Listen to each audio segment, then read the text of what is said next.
નમસ્કાર, હું મિથુન. આપ જોઈ રહ્યા છો ન્યૂઝ એટ મેટ્રો અને સૌપ્રથમ વાત કરીએ એક મહત્વના સમાચારની. તો જયંતિ ભાનુશાળી હત્યા કેસમાં તપાસનો ધમધમાટ તેજ થયો છે. તપાસની સીટમાં અધિકારી જેપી રાઓલનો પણ સમાવેશ થયો છે. જેપી રાઓલ અગાઉના ખંડણી કેસના તપાસ અધિકારી હતા. જયંતિ ભાનુશાળીના ભત્રીજાએ નરોડામાં ફરિયાદ નોંધાવી હતી. મનીષા ગોસ્વામી સહિત સામે ફરિયાદ નોંધાવી હતી અને બાદમાં બંને પક્ષ વચ્ચે સમાધાન થયું હતું. તત્કાલીન તપાસ અધિકારી હતા જી ડિવિઝનના એસીપી જેપી રાઓલ. તો તેમની પણ આમાં એન્ટ્રી થઈ છે. તપાસની સીટમાં અધિકારીઓમાં જેપી રાઓલની હવે એન્ટ્રી થઈ છે અને તેના કારણે હવે તપાસનો જે ધમધમાટ છે તે વધુ વેગવંતો બનશે. જયંતિ ભાનુશાળીના ભત્રીજાએ નરોડામાં ફરિયાદ નોંધાવી હતી. મનીષા ગોસ્વામી સહિત સામે પણ ફરિયાદ નોંધાવી હતી.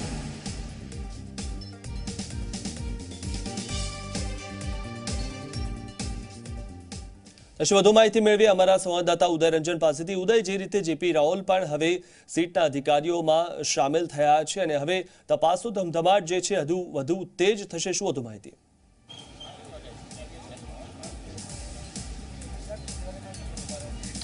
ચોથી જેપી રાઓલની જો વાત કરવામાં આવે તો જે તે સમયે એ જી ડિવિઝન પોલીસ સ્ટેશનમાં એસીપી તરીકે ફરજ બજાવી રહ્યા હતા અને આ જ ફરજ દરમિયાન નરોડા પોલીસ સ્ટેશનની અંદર જયંતિ ભાનુશાળી અને એના ભત્રીજાએ એક ફરિયાદ નોંધાવી હતી. ફરિયાદની વિગતોની જો હું આપને મિથુન વાત કરું તો મનીષા ગોસ્વામી સામે ફરિયાદ નોંધાઈ હતી. એવા પ્રકારની ફરિયાદ હતી કે મનીષા ગોસ્વામીએ તેની પાસે ખંડણી માંગી છે અને આ ખંડણીની રકમ કરોડો રૂપિયા થવા પામે છે.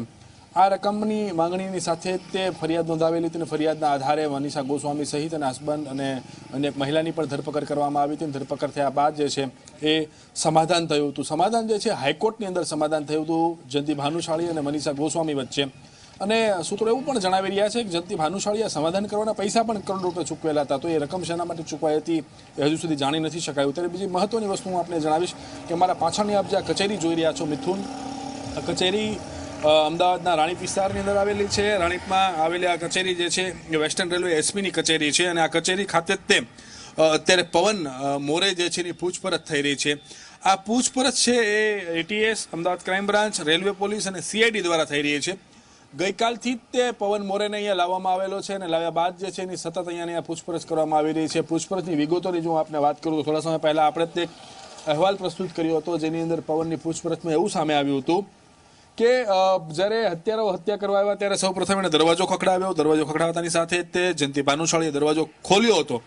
ખોલ્યા બાદ 10 મિનિટ સુધી આખો ઝઘડો ચાલતો હતો. ઝઘડો ચાલતો તે સમય દરમિયાન જે છે પવન જાગી ગયો હતો, પરંતુ એ સુવાનું નાટક કરતો રહ્યો અને ચાદર માથે ઓઢી ગયો હતો. એટલે એને ખ્યાલ હતો કે કંઈક થઈ રહ્યું છે અને જ્યારે આ ઝઘડો શાંત થયો, એકદમ વાતાવરણ શાંત થઈ ગયું, ત્યારબાદ એ જાગ્યો ત્યારે જયંતિ ભાનુશાળી જે છે લોહીથી લથપથ હાલતમાં ત્યાં પડેલા હતા અને ત્યારબાદ એણે ટીસીને જાણ કરી. ટીસીએ કંટ્રોલને જાણ કરી.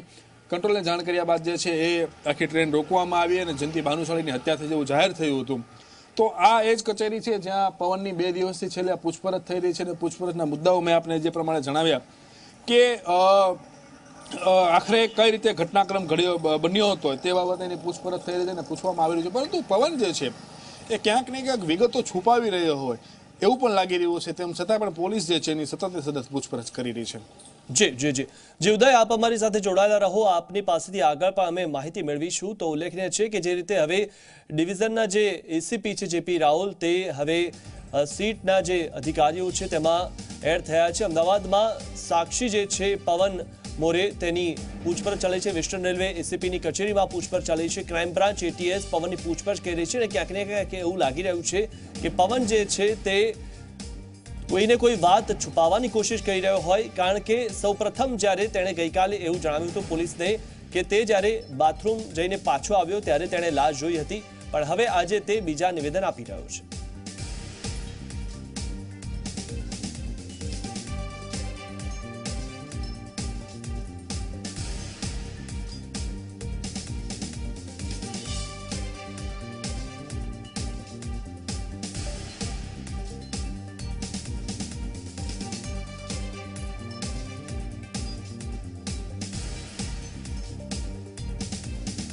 અમે સાથે જોડાઈ ગયા છે અમારા સંવાદદાતા ઉદય. જે રીતે આપે જે રીતે જણાવ્યું કે ગઈકાલે પણ જ્યારે પવનની પૂછપરછ ચાલી રહી હતી ત્યારે તેણે એવું કીધું હતું કે તે બાથરૂમ જઈને પાછો આવ્યો હતો અને ત્યારબાદ તેણે જે લાશ જોઈ હતી જયંતિ ભાનુશાળીની, ત્યારબાદ હવે જ્યારે પોલીસ વધુ પૂછપરછ કરી રહી છે ત્યારે એક બાદ એક તે ચોંકાવનારા ખુલાસા કરી રહ્યું છે, ત્યારે શું લાગી રહ્યું છે કે પવન જે છે તે ઘણી બધી વાતો છુપાવી રહ્યો છે?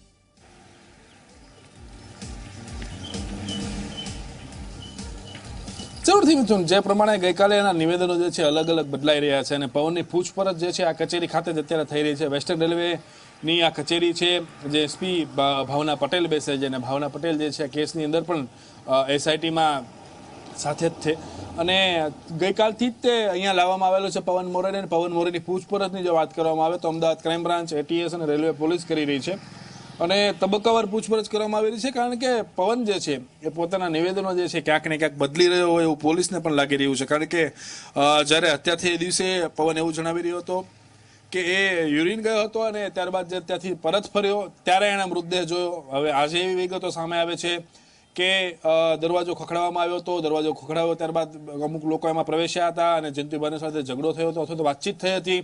ત્યારબાદ જે છે એ ચાદર ઓઢી ગયો અને સુવાનું એને નાટક કર્યું હતું. જ્યારે સમગ્ર મામલો આખો શાંત થઈ ગયો ત્યાર પછી એ જાગ્યો ત્યારે જોયું કે લોહીથી લથપથ હાલતમાં ત્યાં જયંતિ ભાનુશાળી પડેલા હતા. તો એ સવાલ એ ઊભો થઈ રહ્યો છે કે ફાયરિંગ થયું છે તો ફાયરિંગનો શું અવાજ ના આવ્યો પવનને શું ખબર ના પડી? અને જો ઝઘડો જ્યારે થઈ રહ્યો હતો ત્યારે તે કેમ વચ્ચે કોઈ વસ્તુ બોલ્યો નહીં અને એ કેમ ચાદર ઓઢીને સૂતો રહ્યો? આ પ્રકારનું આખું જે નિવેદન જેનું સામે આવ્યું છે એને લઈને પોલીસ એની વધારે પૂછપરછ કરી રહી છે.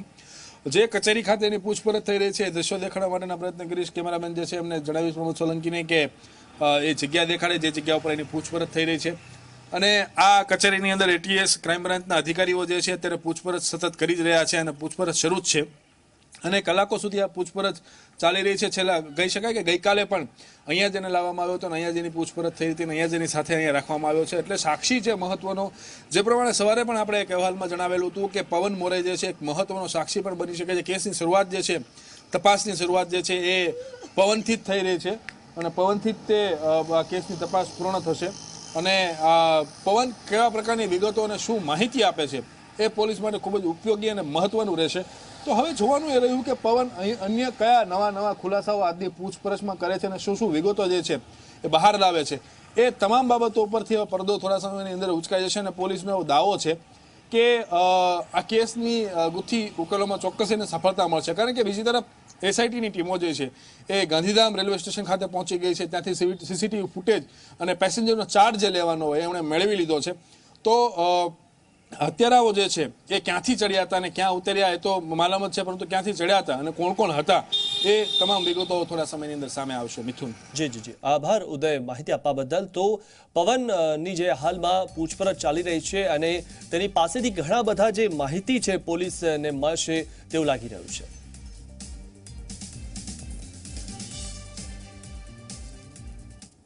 મહત્વના સમાચાર જે હાલમાં સામે આવી રહ્યા છે. ગાંધીધામ પહોંચી સીઆઈડી ક્રાઇમ અને એટીએસની ટીમ, બંને ટીમો દ્વારા તપાસ કરવામાં આવી રહી છે. ગાંધીધામ પહોંચી છે સંયુક્ત ટીમની ગાંધીધામ રેલવે સ્ટેશને તપાસ થઈ રહી છે. એક ટીમ ગાંધીધામ રેલવે સ્ટેશન તપાસ કરીને રવાના થઈ ગઈ છે, અન્ય એક ટીમ ભુજ જવા રવાના થઈ છે. જયંતિ ભાનુશાળી હત્યા કેસની તપાસ હવે જે રીતે બારીકાઈથી કરવામાં આવી રહી છે, રેલવે સ્ટેશનને સીસીટીવીની તપાસ થઈ રહી છે. તો રેલવે સ્ટેશનના જે તમામ સીસીટીવી છે તેની તપાસ થઈ રહી છે અને આ જે ટ્રેન હતી સયાજીનગર, તેમાં કોણ પેસેન્જરો બેઠા હતા, કોણે તેમાં અવરજવર કરી હતી, તે તમામના હવે સીસીટીવી ફૂટેજ તપાસવામાં આવશે.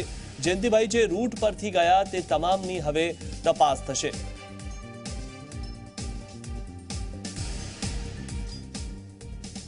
તો જયંતિ ભાનુશાળીની હત્યામાં તપાસનો ધમધમાટ તેજ થયો છે. હત્યારાઓ ક્યાંથી ચડ્યા તેની તપાસમાં પોલીસ લાગી ગઈ છે. તમામ રેલવે સ્ટેશનના સીસીટીવી તપાસવામાં આવી રહ્યા છે. હત્યામાં વપરાયેલું હથિયાર દેશી પિસ્તોલ હોવાનું ખુલ્યું છે. દેશી પિસ્તોલ હોવાના કારણે મિસફાયર થયા હતા. જયંતિ ભાનુશાળી કેસમાં ચોંકાવનારા ખુલાસા થયા છે.